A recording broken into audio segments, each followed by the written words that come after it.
Hola, muy buenas. Soy Miguel Angoiti. Junto con Paloma Tobes vamos a hablar del impuesto sobre sociedades. En concreto, vamos a hablar de la introducción a lo que es este impuesto, uno de los impuestos más importantes del sistema fiscal español.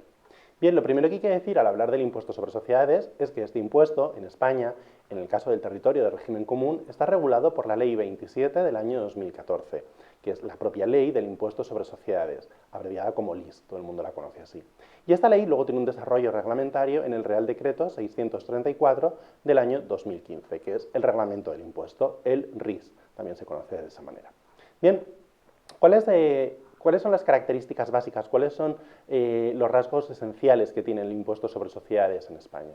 Bien, en primer lugar hay que decir que estamos hablando de un impuesto de carácter directo, es decir, es un impuesto en el que en principio es difícil que se dé la traslación. Si bien la teoría normativa de la hacienda pública tiene algunas teorías sobre cómo se puede repartir la carga tributaria entre agentes económicas, en principio, siendo un impuesto directo, no existe traslación legal y, en principio, también la carga tributaria es difícil trasladar a otro agente económico.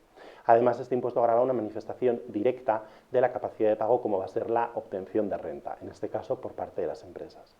Además, estamos hablando de un impuesto de naturaleza personal, es decir, un impuesto en el que sujeto pasivo, contribuyente y hecho imponible van de la mano. No es concebible el hecho imponible sin el propio contribuyente. Y esto va a determinar algunos aspectos, hoy veremos algunos de ellos, importantes a la hora de configurar el impuesto. El impuesto sobre sociedades en España también es un impuesto de carácter sintético, es decir, el impuesto va a gravar la renta que tiene una sociedad de forma global, de forma conjunta, sin establecer subdivisiones entre tipos de rentas. Y por último, como rasgo esencial, habría que decir que el impuesto es un impuesto de tipo proporcional, en el que el tipo de gravamen es fijo. Con carácter general, el tipo de gravamen del impuesto sobre sociedades español es el 25%. Si bien hay casos especiales en los que se aplican tipos reducidos, como por ejemplo los fondos de pensiones, los fondos de inversión, que tienen tipos del 0 o del 1%, o las ONGs, por ejemplo, que también tienen tipos reducidos. Y además existe un tipo ampliado. Bien, además de estas características básicas, hay que decir que nuestra ley, la ley del impuesto sobre sociedades, que hemos comentado, se aplica en todo el territorio español. Ese es su ámbito de aplicación territorial. Si bien hay que tener en cuenta que existen salvedades. ¿Cuáles? Pues las más importantes son las que tienen que ver con el régimen foral, puesto que en las tres diputaciones forales vascas, Álava, Guipúzcoa y Vizcaya, existe un impuesto sobre sociedades distinto en cada una de ellas. Y por último, en la Comunidad Foral de Navarra existe también un cuarto impuesto sobre sociedades diferente. Por lo tanto, en España hay 5 impuestos sobre sociedades. Nosotros vemos el que se rige por la normativa de régimen común, por el territorio común. Además, junto con las salvedades forales, en España también hay que decir que nuestra ley, la ley de impuestos sobre sociedades, está sometida a los tratados y convenios internacionales que han formado o que se integran ya dentro del ordenamiento jurídico interno, que han sido ratificados por el Reino de España y que forman parte de nuestro ordenamiento jurídico. En particular, esto es importante en el caso de los tratados y convenios que tienen como fin evitar la doble imposición. Lógicamente, lo que dicen estos tratados internacionales prevalece sobre nuestra propia normativa tributaria y es algo que habrá que tener en cuenta cuando estemos hablando de doble imposición. Bueno, vamos a entrar ya en materia de una de las cuestiones más relevantes de todo impuesto, como es su hecho imponible. ¿Cómo podemos definir el hecho imponible de una manera un poco amplia del impuesto sobre sociedades? Una definición amplia de su hecho imponible vendría a ser la obtención por parte del contribuyente de renta durante un periodo impositivo. Bueno, hay 3 elementos claves dentro de esta definición del hecho imponible, como son la propia renta, quién va a ser el contribuyente y el ámbito temporal que va a ser el periodo impositivo. ¿De acuerdo? No vamos a centrarnos de forma muy breve en la primera de las cuestiones, la renta. El impuesto sobre sociedades va a gravar la obtención de renta, por lo tanto, la renta es el objeto imponible de este impuesto. La renta va a constituir, asimismo, la renta empresarial va a constituir la base imponible del impuesto sobre sociedades. ¿Cuál puede ser la base imponible renta del impuesto sobre sociedades? ¿Cuál es la renta que obtiene una empresa? Bien, en principio habría que pensar que la magnitud más próxima va a ser el beneficio contable. Por ese motivo, la base imponible del impuesto sobre sociedades, que va a cuantificar la renta que obtiene la sociedad, va a partir del beneficio contable que obtiene una empresa. Si bien no se pueden identificar ambos términos. La base imponible del impuesto no coincide con el beneficio contable, porque entre medias existen unos ajustes fiscales de carácter extracontable. Estos ajustes, que pueden ser positivos o negativos, lo que hacen es conciliar las diferencias que existen entre los principios de naturaleza contable y los principios fiscales, como por ejemplo podrían ser el principio de prudencia valorativa de la contabilidad o el principio de capacidad de pago de la fiscalidad. A veces las indicaciones o las exigencias de estos principios contables y fiscales no está alineada y por eso el impuesto sobre sociedades va a corregir el resultado contable para adaptar esos criterios contables a lo que vendrían a ser los principios de la fiscalidad. En un vídeo específico vais a tener información detallada sobre cómo se aplican y cuál es la naturaleza de estos ajustes fiscales. Bien, si el hecho imponible del impuesto sobre sociedades es gravar la obtención de renta por parte del contribuyente durante un periodo impositivo, hay que determinar en primer lugar cuál es el periodo de tiempo cuya renta se está gravando, es decir, hay que definir claramente cuál es el periodo impositivo, el periodo de tiempo en el que estamos gravando la renta. Y asimismo, un concepto colateral como es el de devengo. Bien, el periodo impositivo en el impuesto sobre sociedades se define de una manera muy sencilla. El impuesto sobre sociedades, en la medida de lo posible, siempre se va a basar en la contabilidad. Por lo tanto, en principio, el periodo impositivo va a coincidir con el periodo contable. Eso sí, el periodo impositivo fiscal no puede superar, no puede exceder los 12 meses. Podrá comenzar el 1 de enero o no. Eso lo determinará el ejercicio contable. Si el ejercicio contable empieza a mitad de año, el periodo impositivo también empezará a mitad de año. Y la única salvedad, la principal excepción que tiene esta identificación entre periodo impositivo y ejercicio contable es que no puede superar el periodo impositivo los 12 meses. En el caso del impuesto sobre sociedades existen tres motivos por los cuales el periodo impositivo puede extinguirse, puede finalizar de forma anticipada, aunque todavía no lo haya hecho el periodo contable. Estos tres casos son digamos excepcionales, pero no son cosas especialmente extrañas. Vendrían a ser los casos de extinción de la propia sociedad, los casos en los que la sociedad cambia de país de residencia y por lo tanto perdería la condición de contribuyente en la empresa dentro de este impuesto, o por último cambios en la forma jurídica que tiene la empresa que determinen que la empresa deja de estar sujeta al propio impuesto sobre sociedades. En cualquiera de estos tres casos, aunque el periodo contable pueda seguir existiendo, el periodo impositivo del impuesto se terminaría. Bien, el devengo del impuesto, cuando se produce, el devengo del impuesto se va a producir siempre, sin excepciones, el último día del periodo impositivo. Lógicamente, en el caso de la mayoría de empresas españolas, el periodo impositivo coincide con el periodo contable año natural, pero esto, ya insisto, no tiene por qué ser necesariamente así. Por último, también relacionado con el ámbito temporal del impuesto sobre sociedades, hay que hacer referencia a cuándo se declara el impuesto sobre sociedades, porque una cosa es que el impuesto se devengue normalmente el 31 de diciembre y otra cosa es cuándo hay que presentar la declaración del impuesto. Y en la declaración del impuesto hay que presentarla en los 25 días naturales que siguen a los 6 meses posteriores al devengo. Si nosotros consideramos que el periodo contable ordinario, el ejercicio contable ordinario es el año natural, el devengo se va a producir el 31 de diciembre. Los 6 meses posteriores al devengo, por lo tanto, terminan el 30 de junio. Es decir, en la mayoría de empresas españolas, el periodo de declaración, el plazo para declarar el impuesto sobre sociedades, va a ser del 1 al 25 de julio. Así que, ojo con la diferencia entre el ejercicio contable y el periodo impositivo y el devengo y el plazo de declaración. Segundo, también relacionado con las reglas de imputación temporal del impuesto sobre sociedades, es decir, con lo que es su ámbito temporal, habría que hacer referencia a lo siguiente. ¿Cuáles son en general las reglas por las cuales se imputan los ingresos y gastos a un periodo impositivo? Bien, en principio ya he dicho que en la medida de lo posible el impuesto sobre sociedades va a seguir la normativa contable. Por lo tanto, no nos debería extrañar que la regla general de imputación de ingresos y gastos a diferentes ejercicios en el tiempo sea precisamente el principio de devengo, que también es el principio contablemente más relevante a efectos temporales. Sin embargo, aquí hay que hacer algunas salvedades.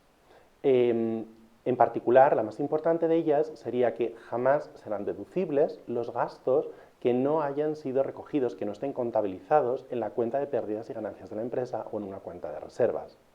Es decir, en la corriente de ingresos y gastos del impuesto sobre sociedades y de la contabilidad en principio será igual, pero si por algún motivo no coinciden, el impuesto no va a reconocer nunca de forma anticipada un gasto como gasto fiscalmente deducible si previamente este gasto no ha sido contabilizado.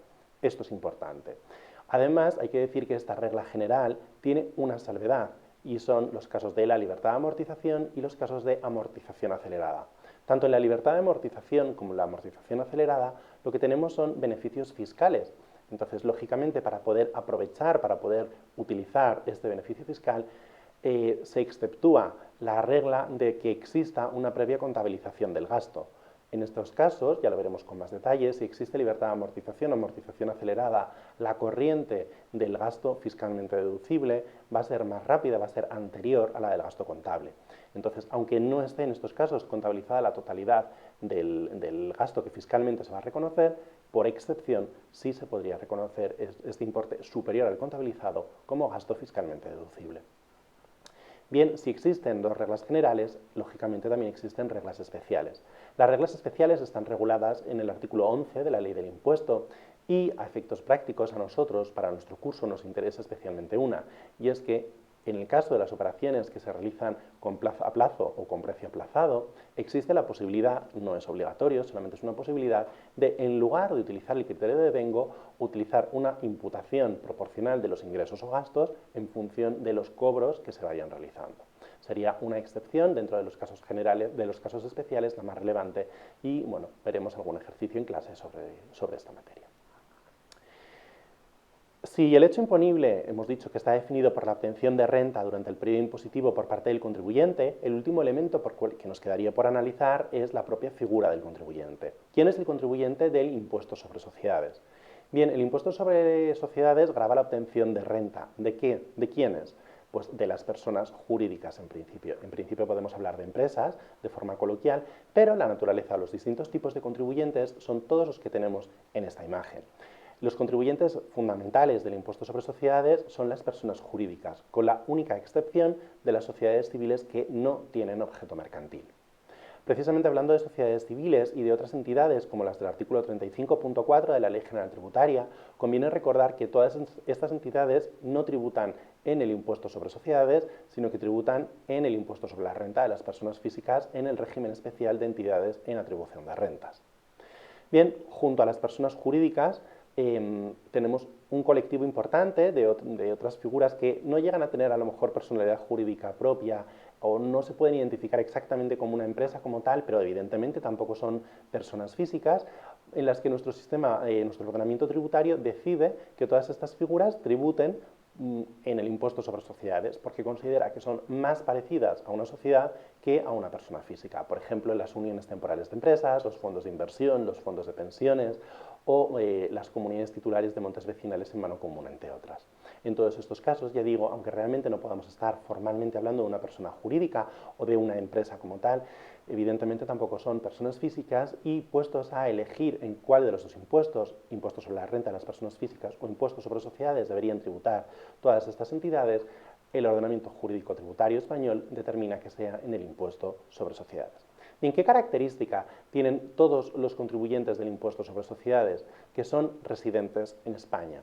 El impuesto sobre sociedades grava a empresas, por utilizar una nomenclatura coloquial, que son residentes en España. Las empresas no residentes tributarían un impuesto distinto, que es el impuesto sobre la renta de no residentes. Bien, ¿qué implicación tiene ser contribuyente del impuesto sobre sociedades? Bien, cuando una empresa es contribuyente por el impuesto sobre sociedades, lo es por obligación personal. He dicho que el impuesto sobre sociedades es un impuesto personal.